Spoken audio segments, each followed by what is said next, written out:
Hello friends, welcome back to my channel. आणि खूप दिवसांनंतर आज खूप छान वातावरण आहे, म्हणजे ऊनही नाही आणि पाऊसही नाही, त्यामुळे खूप छान वाटत आहे. तर मी विचार केला की आज आपण एक चुलीवरची रेसिपी तुमच्याबरोबर मी शेअर करणार आहे. चला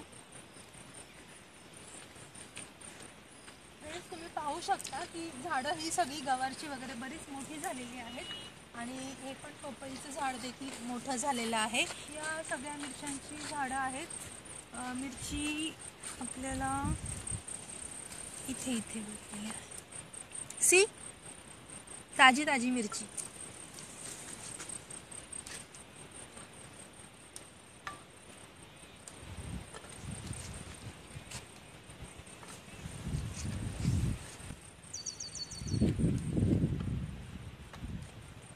दिवस मावळल्यानंतर आपल्याला काढता येणार नाहीत, सो मी उद्याच्या तयारीसाठी म्हणून पण एक्स्ट्रा काढून ठेवते.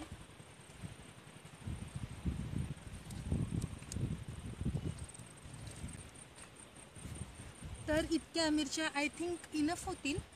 तर आता आपण कांदा काढायला जाऊया. अशा प्रकारे हा कांदा आता म्हणजे त्याची वाढ पूर्ण झाली आहे, काढायला आला आहे.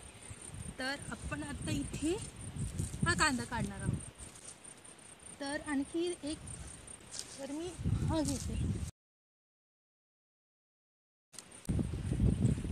आणखी एक गोष्ट, आपल्याला कोथिंबीर पण लागणार आहे. सो इथे आम्ही धने टाकले होते आणि कोथिंबीर पाहून माझ्या लक्षात आलं की यासाठी कोथिंबीर पण लागणार आहे, तर आपण ती पण काढून घेऊया.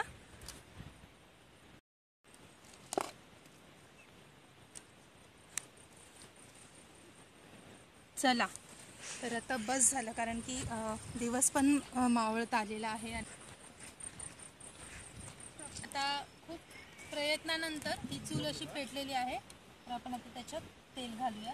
आणि हे सगळं होत होत मला पूर्ण अंधार झालेला आहे. आय डोंट नो तुम्हाला दिसतंय की नाही. तर आपण आता याच्यात तेल घालूया. जवळजवळ 1 तास झाला आहे की मी चूल पेटवत होते, तर त्याच्यामुळे खूप लेट झालेला आहे.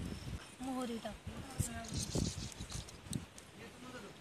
आपण काढलेला होता, तर मी ते चिरलेला आहे.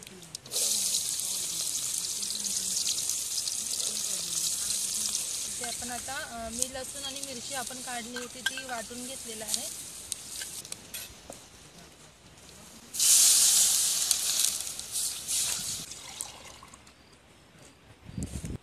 आता आपण याच्यात हळद घालूया थोडीशी आणि मीठ घालूया.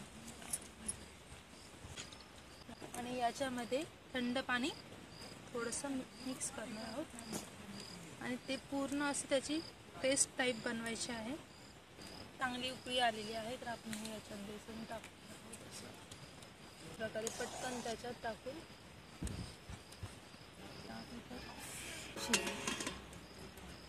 आणि थोडीशी वाट बघूया. तर फ्रेंड्स, आता हे झालेलं असेल, आपण उघडून पाहूया. बराच वेळ झाला आणि हे छानपैकी रेडी झालेलं आहे. तुम्हाला दिसतच असेल की खूप छान दिसत आहे आणि अखेर आपल्या प्रयत्नांना यश आलेलं आहे आणि कसं तरी करून हे बेसन रेडी झालेलं आहे. आणि आता आणखीन भाकरी करायच्या आहेत, पण जसं मी तुम्हाला सांगितलं की भाकरी मला इथे जमणार नाही, तर मी गॅसवर करणार आहे आणि त्याच्यानंतर आम्ही जेवण करणार आहोत.